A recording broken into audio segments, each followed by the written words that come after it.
That's okay. There's quite a bit to cover today, and you know, I do get messages via email thanking me for the recording or asking questions. Oh, I missed the meeting, but I saw the recording. So there are people watching, even though we don't always have a whole lot of people attending. Okay, let me pick up my notes. Okay, so the first thing I wanted to share with you guys is about the Where Love Lives campaign. In today's newsletter, you'll get the links, and I believe I emailed everybody in the Tuesday Talks email list with the direct link for the March resources and April resources. Both are up now on the website, and I just wanted to remind you that for the March one, we do have the recording, Bishop Bob's video message. It's going to be featured in today's newsletter.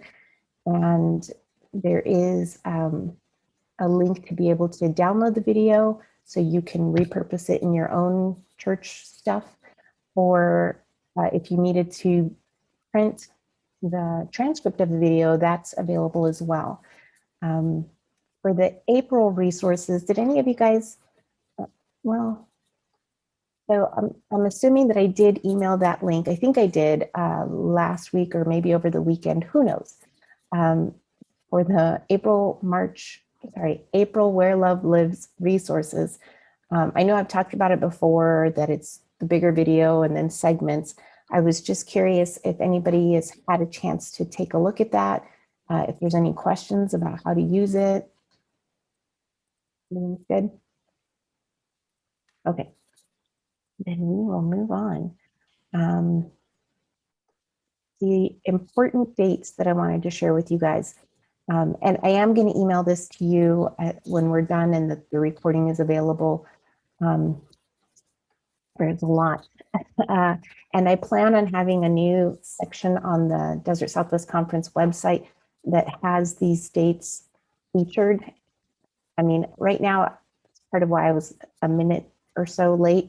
I'm trying to build it into our footer so it's available on every page of our website, but it may be a different area higher up on the website. Anyway, so the important dates to be aware of is General Conference.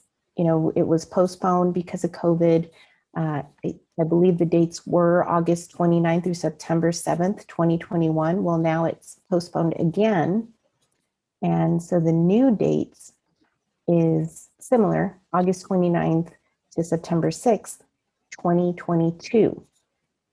That's still planned to be in person in Minneapolis, Minnesota. And then on May 8th, 2021, there's a special virtual session of General Conference that was called by the Council of Bishops. I don't have any details yet about how to watch it or what time it's going to be available, but that's part of why I'm wanting to have kind of hot links of important dates right on the homepage of our website and on the footer, so that no matter where you're at, if you're trying to find where's that link to be able to watch the live stream of it or to find information about it, I'll have that linked in those hot links on our website. So just be on the lookout for it. I'm hoping to have it done this week. Not that there's links to the live stream available yet, but at least the dates will be there. And then as soon as I can find links to the information pages or live stream, I'll link those dates on the website. Okay, so the next one is annual conference. So I've mentioned this before, that annual conference is virtual this year again, and the dates are June 10th through the 13th, but it's still in the works. That's the date range. It may be that we actually meet June 10th, 11, 12, and 13, but I really don't think so. I think it's probably going to be just 2 days like last summer, but that's the range to be aware of. What else? And in today's newsletter, you'll find out the mission project and the theme are announced. And I'll tell you a little bit about the mission project. it's basically Bishop Bob wanted to do something, and in conversations with Sessions and other groups, everybody's wanting to know, not wanting to know, but providing ideas about like COVID, what are the things that are happening right now? How can we, make a big impact, with our collective efforts? And with COVID, one of the biggest things that sounded like we could really do something with is with campus ministries. There's always food insecurity issues with students, struggling to make it to school. I've often heard it referenced similar to retirees that are having to choose between paying for their medication or buying food, that it's kind of like that with students as well, that there are students that are going to school, struggling through it and living out of their car, or they call it couch surfing. It all sounds very glamorous, but in reality, to be a student struggling with the stress and anxiety of trying to make it do well in class and not have money to buy food, that's pretty big. And it's something that is even, I don't know, emphasized, exacerbated, I guess. It's even worse now because of COVID, with all the different restrictions. And in many cases, maybe they had a job that is no longer available because of COVID.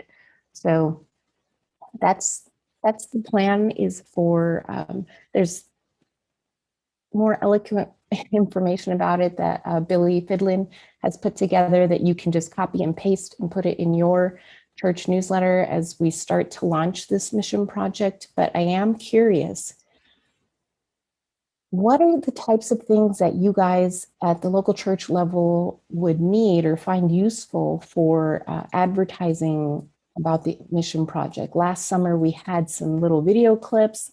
We had some articles to talk about it. I think we had some social media graphics. What kind of stuff would you use? So we know, okay, we need to have this, this, and this for the mission project publicity. What do you guys think you might need?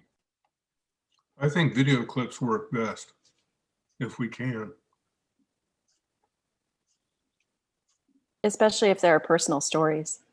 Yeah, I would agree with that. They seem to get the most interest. I think they're the most effective, Christina, but I also know that we have a number of churches that do not have technical ability to show them if we are in-person worship.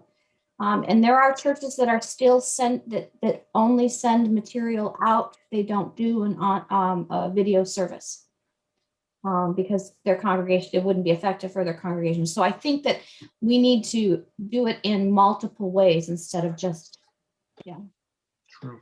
Yeah, for sure. So if we did the personal stories, they could be published as video clips and as articles, maybe with the student's image in there or not, whatever they give us permission to do.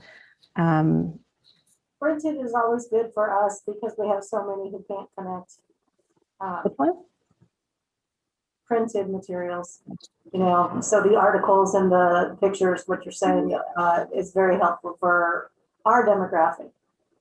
We do use some video clips, but as we're moving closer to going live, shorter would be better. So not a 5-minute video, 45-second, because our service length of time is still only going to be so many minutes. And if we want us to show it, we can't spend 5 minutes on a video, which normally we could, but right now there just is too many time restraints. Yeah, okay. Very helpful. 45-second video clips, personal stories, written, maybe having some photos. How about social media? Is that a place where you guys advertise? Yeah. But even that 45-minute clip can go up on your social media. Mm-hmm. So.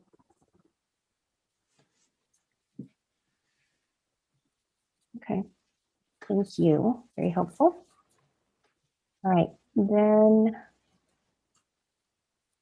what about, this might be way too soon, but I want to just drop the seed in there so you can start thinking about it. So typically after annual conference, the lay members to annual conference are supposed to provide a report or something to their church of here's what happened at annual conference. Here's our charge to action. Here's whatever, right? So we've done different things in the past. Sometimes we have the PowerPoint slides that we use for annual conference. Those are available to download. Sometimes I do like a, what is it? I try to create sort of like a PowerPoint report of here's all the stuff that was voted on, here's the mission project and the amount that was collected, you know, kind of a cliff notes, if you will, for annual conference. We often have any videos that were used at annual conference, we'll have those available to download. I'm wondering of the stuff, like what kind of stuff did your lay members do after annual conference as a report? Because we also sometimes have, not sometimes, we always also publish a report after annual conference that does the same thing as the PowerPoint slide, but it's just an article. I'm wondering where we should really focus our attention in this year. And so if you have any ideas of, you know, this year our lay member to annual conference did this and it was most effective, anything like that?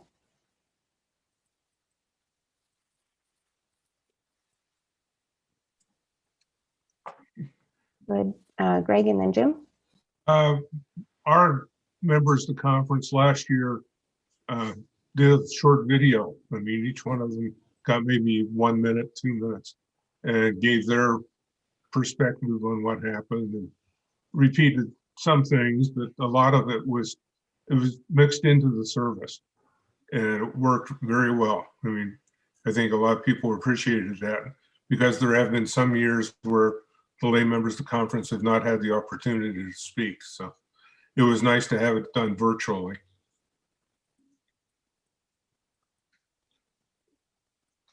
I tried to do my own Reader's Digest condensed version of it and just use a few things that I think we had posted on the webpage. And that seemed to be well received, but I had also included the link for the report and I didn't get any feedback on that. So whether they're interested more in just hearing from their local people or what, I don't know. But, you know, for what it's worth. Okay. Hi, Carla.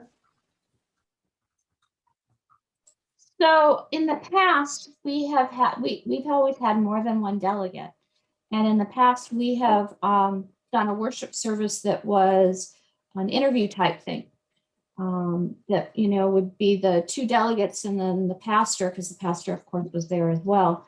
And they would ask questions, you know, to get dialogue going. So I think something along the line of talking points would be good. The slides would be nice if they, you know, focused on, but to break it up as talking points. And also that would allow them to, you know, maybe encourage people to not just do a report, but maybe take one of the talking points from annual conference and share on it 1 month in a newsletter and then share on another one the next month, so that, you know, that kind of give them ideas that they're a delegate beyond just one day, that they're a delegate for annual conference, but they also can do things throughout the whole year instead of just one time. I like that. I love that actually, because there are sometimes, not sometimes, every year, you know, there's legislation that gets voted on, and in many cases, it's something that affects all of our churches. It might be like last year, we voted on a special Sunday for DSC campus ministries, which is why we had that worship service available that you could download for end of February. So if it was something where you planned on using those talking points throughout the year, then maybe that would help draw attention to it instead of just the one time down the, you know, it's like little segments to understand, really digest what this topic was all about, and then the next item for the next month and so on. So yeah, I like that. It's a good communication strategy, Carla.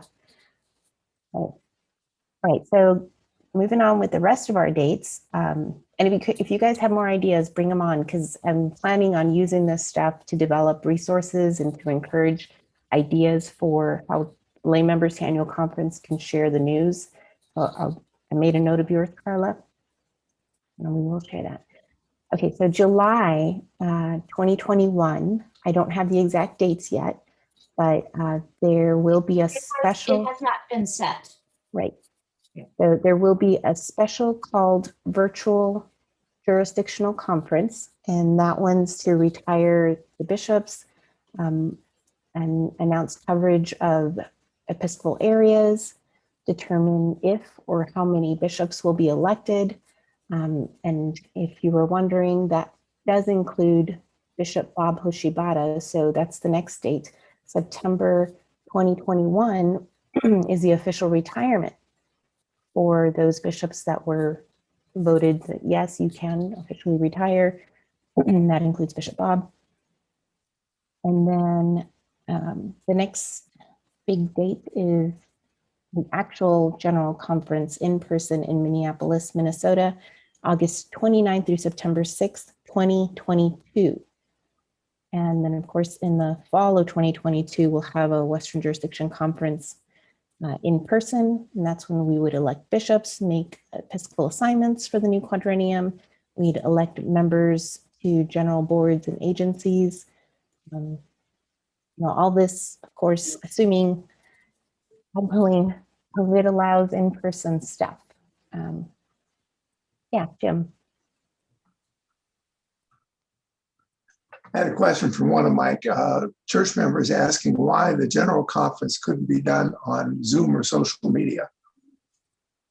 Yeah, there was a lot of conversation and study about how to make it fair, because they've got to be able to vote and, and engage in all this stuff. So as it is, they are going to have some mailed out resources.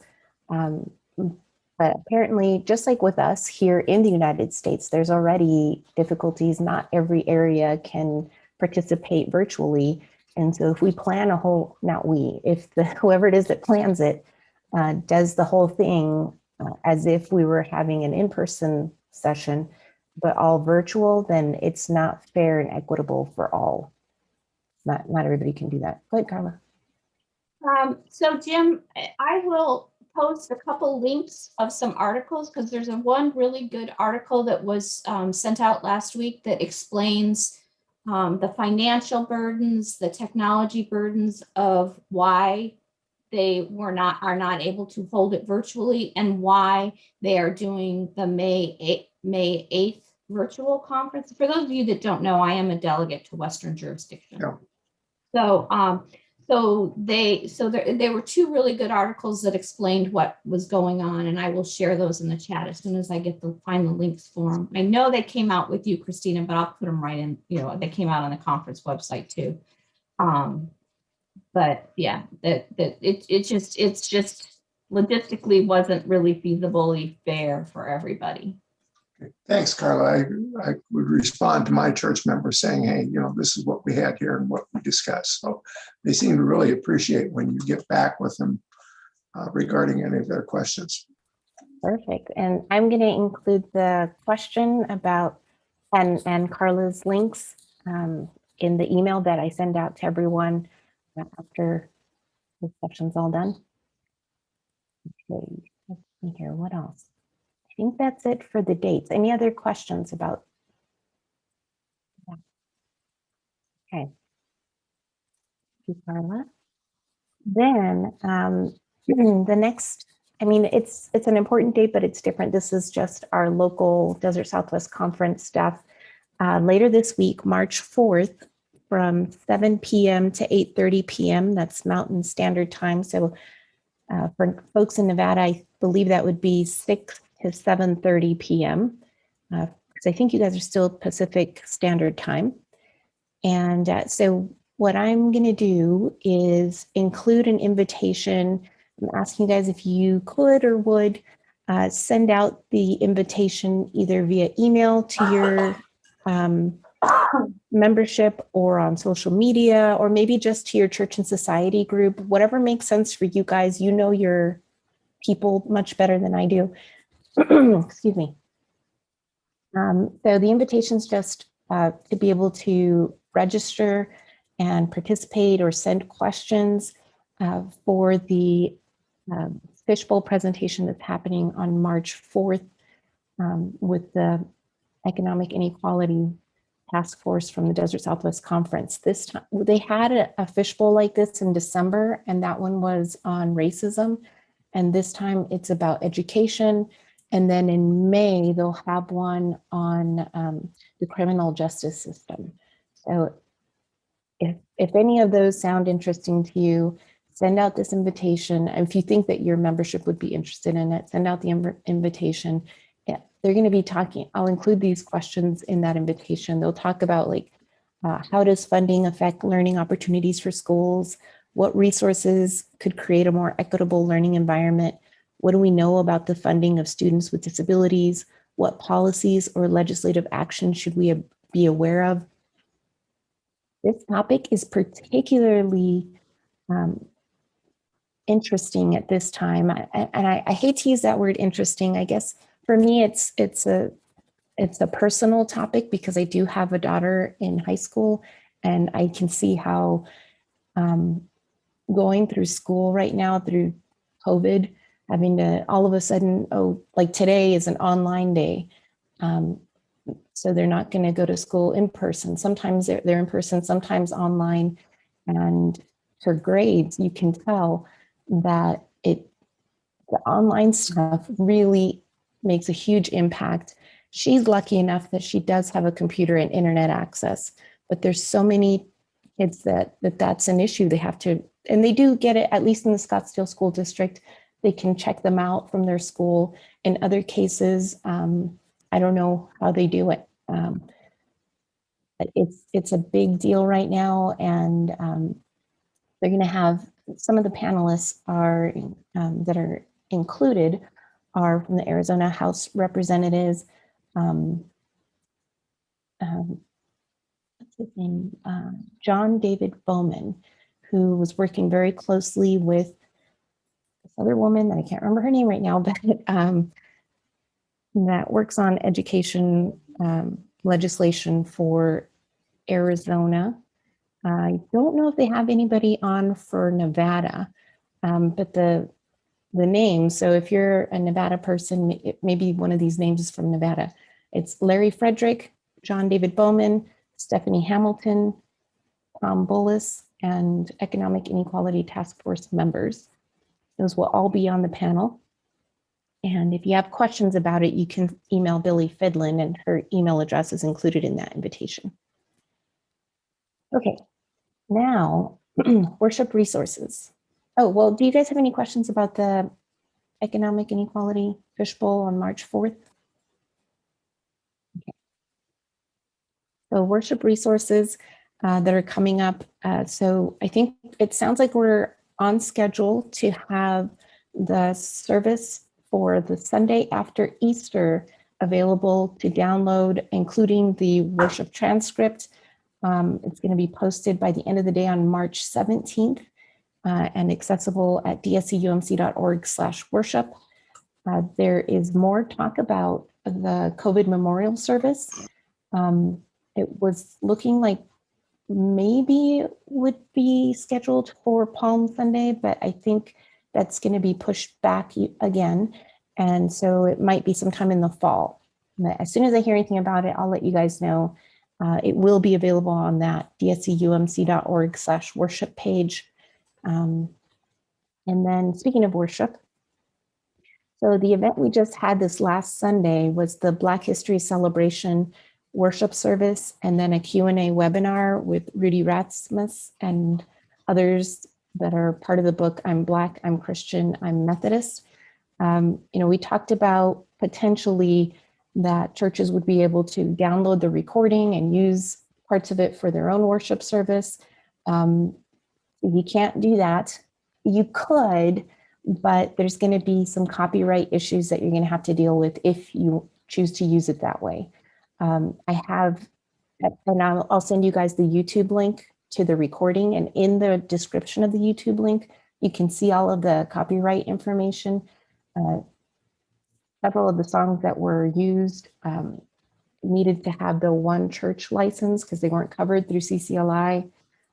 There's a poem that's read in it that also requires purchasing a license. So you'll see that information there, but that's only necessary if you wanted to download the recording. We did it through Zoom, so I could download it for you or send you the link so you can download it. But you just be aware that there are several copyright implications. So you'll have to purchase a license to be able to use it again. What you can do without worries of copyright is share it. So either you could share a link to the YouTube recording in an email message or on social media, share it to your church's Facebook page or Twitter. Either one of those is fine, and you don't have to worry about any copyright stuff because you're not publishing it, you're sharing someone else's content. This recording will be available until end of February next year. That's how long our license is good for, so I'll have to remove it then. Yeah, questions about that? Okay. And that's it. I have noticed that lately I am able to get all this information in there in the first half hour. It feels like a good schedule for me. So how about you guys? Any news to share? Anything exciting or difficult that's been happening lately? Go ahead, Jim. We had one issue raised this week. Several members in our church were wanting to do an outside service for Easter. And of course, that created some concern because we have a number of younger members who haven't been able to receive the COVID-19 vaccine yet. And they claimed that, this was exclusion to them, an exclusion to them. So they asked for a call on this from our district superintendent, and I think we are only meeting with that tomorrow. So we hope to get some more information or directive from them tomorrow. I'm glad you brought that up because that is, obviously it's something that we're all dealing with. And, the tough part with the COVID thing is, at least from what I'm hearing on the news, is just because you got a vaccination doesn't mean that we need to relax on our restrictions. And, so it is very tempting to just, hey, well, if there's a group of 10 of us at this church, I don't know, and we're all vaccinated, we should be fine because now it's not life-threatening. But, we're still encouraging the spread because you still could get it and pass it on to somebody else outside of that gathering. Had you not had the gathering, then, you wouldn't have had that spread opportunity. So that's a tough one, especially with people that have already had COVID. Often I'll hear, oh, that means, excuse me, that means I'm bulletproof. I can't get it. I'm safe. No, that's not the case either. You could transmit it to somebody else. You could have picked it up even though you're not infected in that moment. You're protected because of your own antibodies. You still could pass it on to someone else. So sadly, this is not the time to relax on any of our restrictions. But that's not, that's what I'm hearing on the news and from the Desert Southwest Conference COVID response team. I know we're going to have a meeting pretty soon to talk about how the vaccines change things for our requirements, our Desert Southwest Conference requirements. So stay tuned. The bishop sends out the updates, that's what they're called, from the COVID response team, and usually sends them out within a couple days of when we've met, if not the day of. So let me see if I'm going to see if I can see when the next one is. And of course, can't right now because that's how it goes. When you're on the spot, can't find it. I'll look for it. I mean, I hate to imply like that he really will be able to publish something right then and there the same day, because I don't know how he manages it, but he does send stuff out pretty quickly. But I'll find out when our next COVID response team meeting is, so at least you have an idea of when you should expect to hear something from the bishop about changes, if that, in the church requirements. So if that's helpful. Anything else from anybody wants to share? Struggles or questions, ideas? Good.